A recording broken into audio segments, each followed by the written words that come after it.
Bom, então, olá. Hoje nós falaremos aí sobre Agostinho de Hipona, ou, né, como também é conhecido, Santo Agostinho, né, sobretudo pela Igreja Católica. O Santo Agostinho, né, além de ser cristão, além de ter sido bispo da cidade de Hipona, né, Santo Agostinho também era filósofo, né, obviamente, como uma grande parcela aí, né,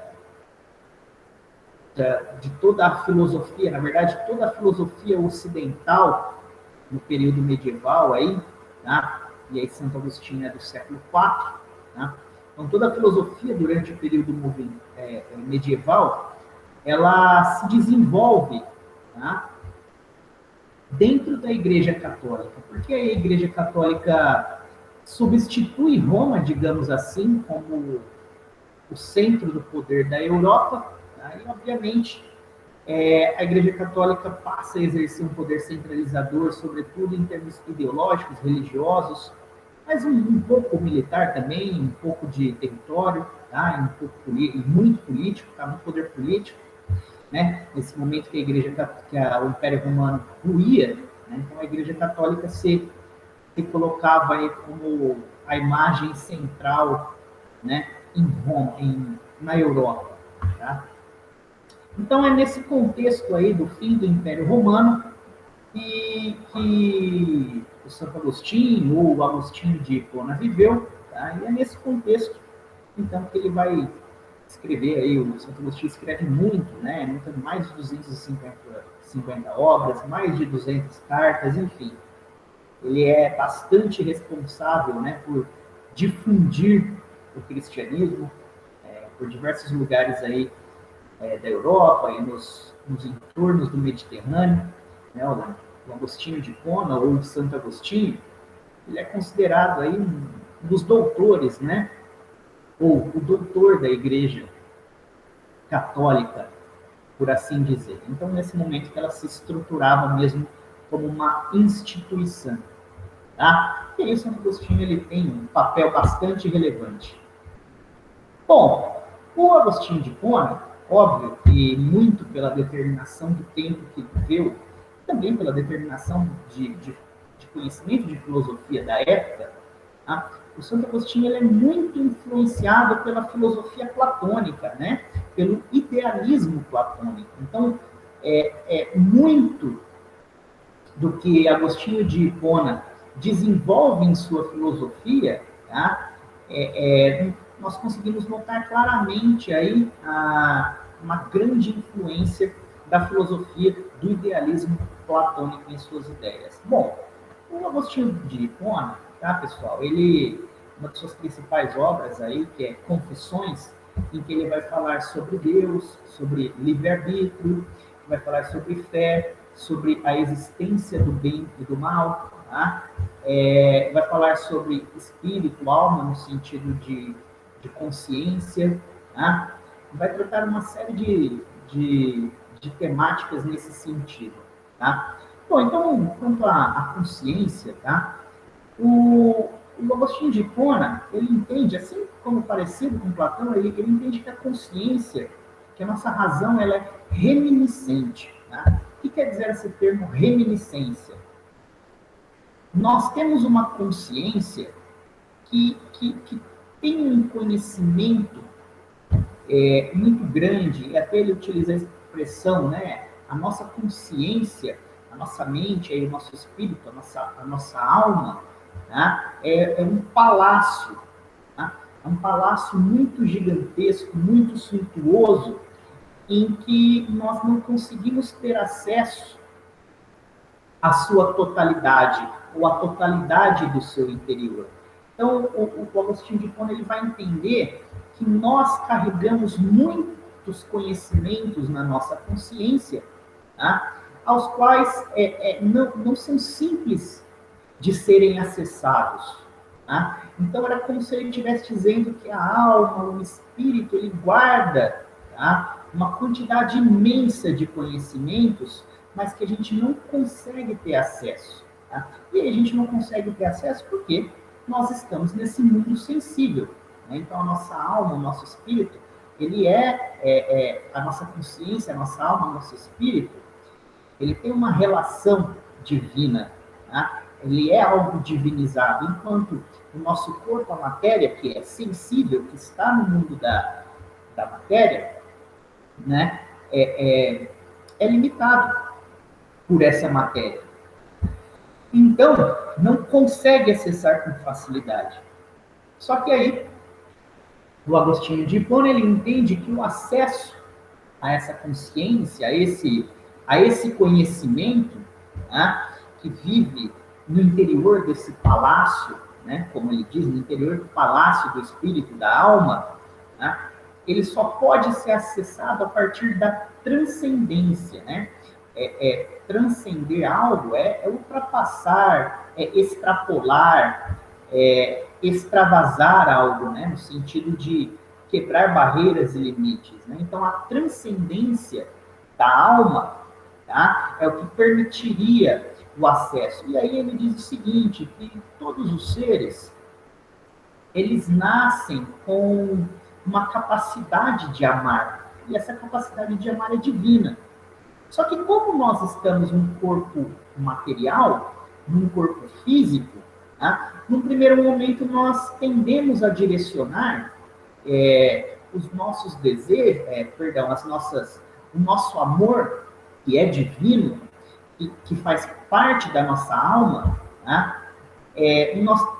Então, portanto, como nós estamos nesse corpo físico materializado, nós tendemos a direcionar o nosso amor, a direcionar esse amor que é divino aos desejos, às paixões, aos vícios da carne, né? Então nós amamos a beleza estética, nós amamos os corpos, nós amamos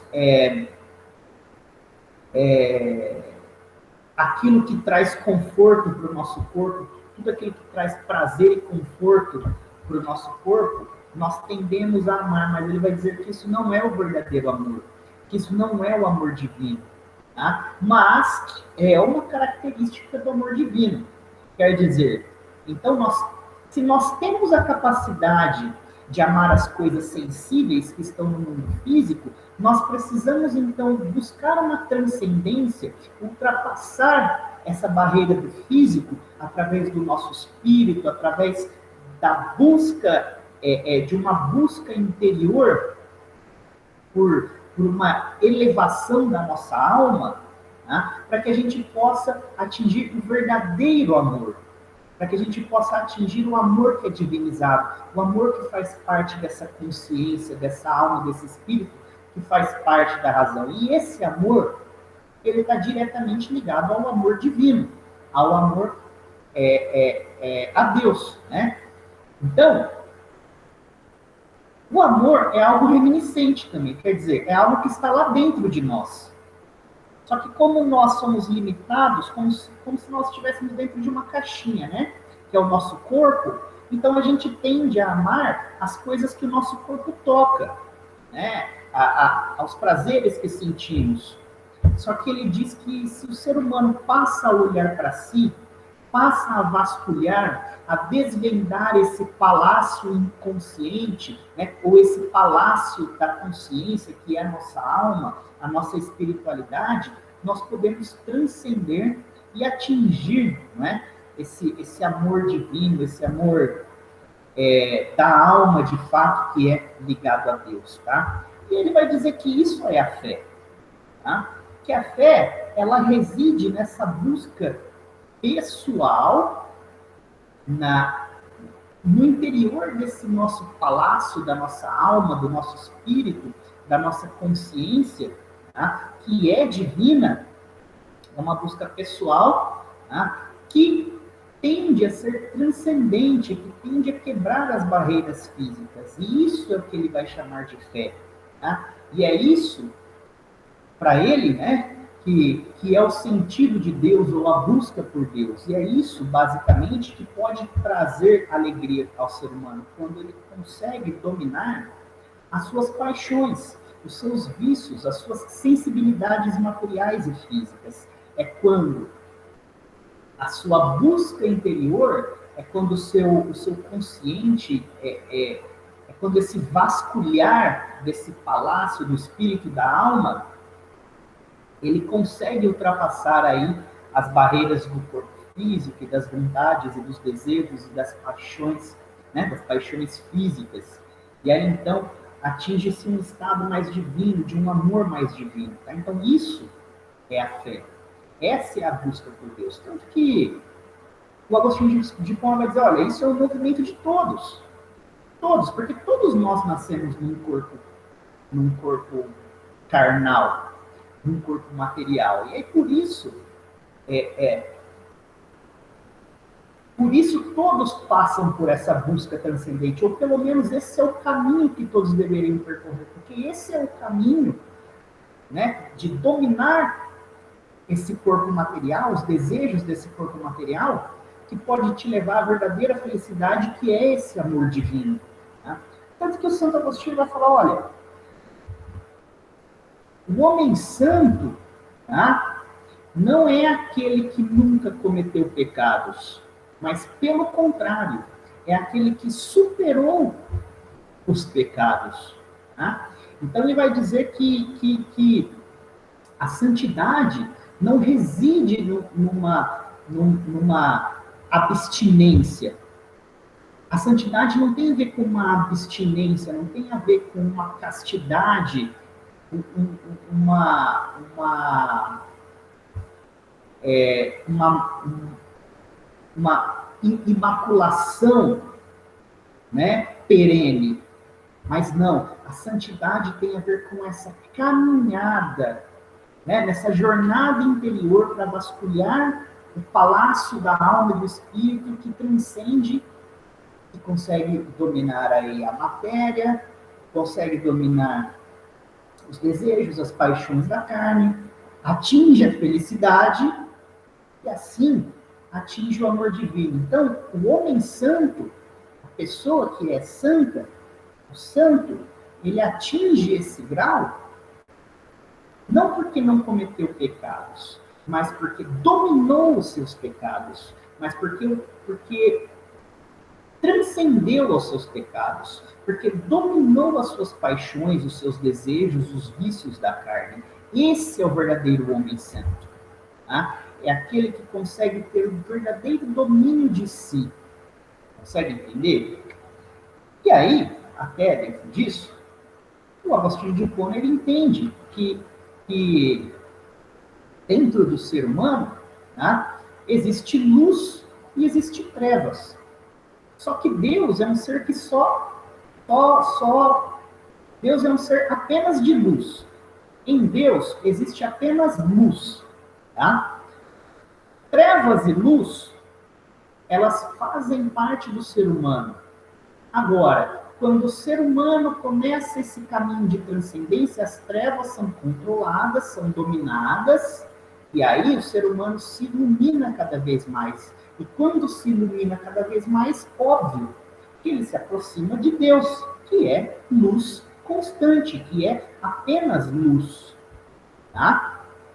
Então, o ser humano,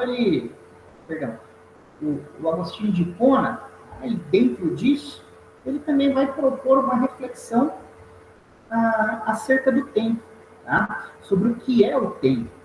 Olha, o Agostinho de Hipona vai falar assim, o tempo, ele também é uma impressão, uma sensação desse corpo material. Porque para Deus não existe tempo. Deus é o próprio tempo, o próprio espaço, Deus é tudo. Né? Digamos, não todas as coisas, mas o tempo não tem sentido para Deus, porque Deus é antes e depois do tempo. Então, verdadeiramente, não existe tempo. Né? É como se o tempo fosse algo estático. Nós é que passamos pelo tempo. O tempo está lá, é algo parado. Nós é que nascemos, crescemos, amadurecemos, envelhecemos e morremos. Nós passamos pelo tempo. A sensação do tempo é uma sensação do nosso corpo. E aí ele vai dizer que a única coisa que existe de fato é o presente. Digamos assim, Não existe em si o passado, porque o passado já passou. Não existe em si um futuro, porque o futuro ainda não chegou. O que existe é o presente. Só que o nosso corpo, como somos seres materiais, matérias sensíveis, nós temos percepções de tempo. Então eu tenho uma percepção do passado, do presente, que são as minhas memórias. Né? Então, passado do presente são as minhas memórias. É o que as coisas que acontecem. As coisas que acontecem, que ficam na minha memória, dão a intenção de tempo. Então, é o passado do presente. Depois, temos o presente do presente, que é este exato momento de agora, que é aquilo que nos interessa, aquilo que nos chateia, por exemplo. E existe o presente do futuro, que é aquilo que está para acontecer. São as nossas expectativas, tá? O que nós esperamos acontecer.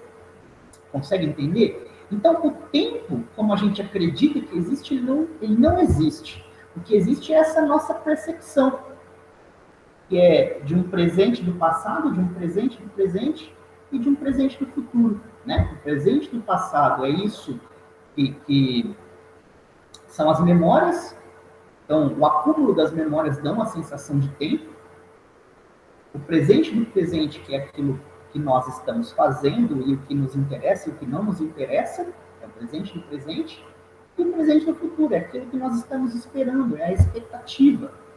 Tá? Então, essa é a nossa noção de tempo. Então, essa noção de tempo, ela tem a ver com o nosso corpo físico. Tá? Mas por que o Agostinho de Hipona ele quer divagar sobre isso? Porque ele entende que quando a gente consegue atingir um nível de meditação profunda, um nível de busca interior mais profunda, é como se a gente percebesse brevemente que não existe tempo.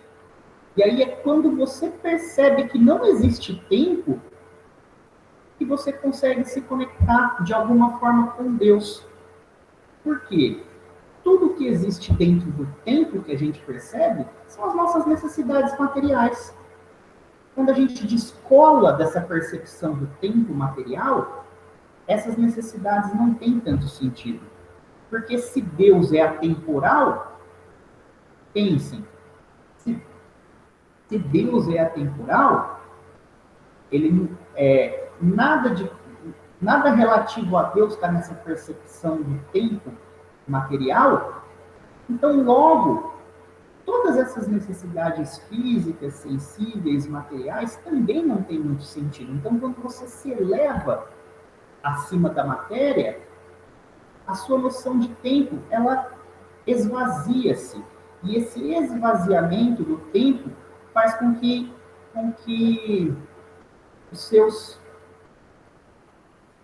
as suas necessidades sensíveis, materiais e físicas também se reduzam. Então, esse exercício de deslocar-se desse tempo material e ascender, transcender por uma ideia de não tempo, te ajuda a conectar a Deus, te ajuda a contemplar Deus, te ajuda a perceber o quão limitadas são os nossos desejos e paixões físicas. Eu vou tentar dar um exemplo. Imagina que o sonho da sua vida você já tem uma casa, você já vive numa casa, sua casa é boa, mas você quer comprar aquela casa. E aí você quer muito aquilo, você está ansioso, você expecta por aquilo, né? Você espera por aquilo, e aí você vive os seus dias em torno daquilo, então você está todo envolto de um desejo, de um anseio material. Você quer satisfazer um desejo material. É algo que vai te trazer um prazer e um conforto material. Está ligado ao status ou algo que você queira para o seu prazer material. Então, a sua noção de tempo, ela está toda ligada, tá? ao que você tem feito para conseguir isso, ao que você faz para conseguir isso e o que você espera conseguir. Então você está totalmente ligado nessa noção de tempo que te aprisiona nessas necessidades materiais. Mas se em algum momento nas suas reflexões mais profundas, na sua meditação mais profunda, de repente você tem um insight, digamos assim, e pensa, mas pera lá, talvez daqui 5, 6 anos eu consiga essa casa, depois eu vou passar mais 40 anos pagando essa casa, e depois eu vou morrer. E 5 anos, 45 anos ou 100 anos não é nada para o resto da eternidade. Quer dizer, por um momento você percebe que o tempo, a eternidade, o que é atemporal, é tão esmagador diante dessa sua necessidade, torna essa sua necessidade tão ínfima e tão fútil, que você pensa, talvez eu não precise me preocupar tanto em querer ter essa casa. Eu já tenho uma, onde eu moro, onde eu estou confortável. Consegue entender? Então, quando você consegue acessar essa atemporalidade divina, todas essas suas outras necessidades materiais se tornam tão ínfimas a ponto de você refletir se aquilo é a satisfação de um desejo, de uma paixão, ou se aquilo é uma necessidade material de fato. Claro, todos nós temos necessidades materiais. Nós precisamos vestir, comer, viver, morar. Nós precisamos ter parceiros, parceiras, nós precisamos trabalhar, nós precisamos ter condições materiais. Mas e quando você alimenta esse seu tempo, que é uma percepção